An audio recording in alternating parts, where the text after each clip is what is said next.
शराब पीने वाले ते ਉਹਨਾਂ ਦੇ ਜਿਹੜੇ ਸ਼ਰਾਬੀਆਂ ਨੂੰ ਕੋਲ ਕਰਦੇ ਸ਼ਹਿਰ ਦਾ ਚੱਲ ਸ਼ਰਾਬ ਪੀ ਲੈ ਜਿਹੜੇ ਉੱਚੇ ਬੋਲਦੇ ਨੇ ਸੁਣੋ ਤੁਹਾਡੇ ਦਿਲੋਂ ਨਿਕਲਦੀ ਹੈ ਸੁਣੋ ਤੁਹਾਡੇ ਦਿਲੋਂ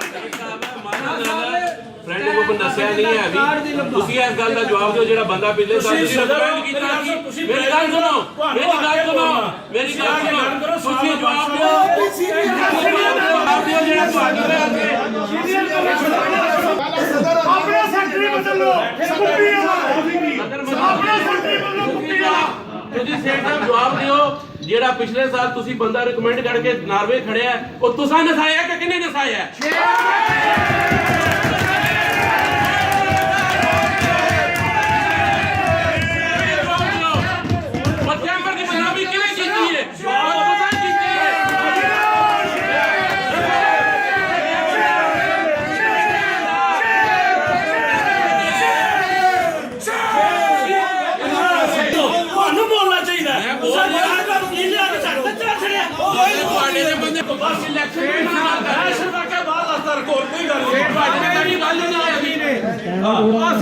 पानी पिलाओ जरा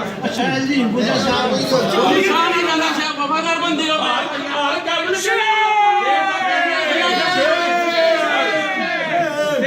सही करो इलेक्शन लड़ांगे 3 साल लड़े नहीं है फिर उन्होंने कई गल करनी है 3 घंटे कई गल होगी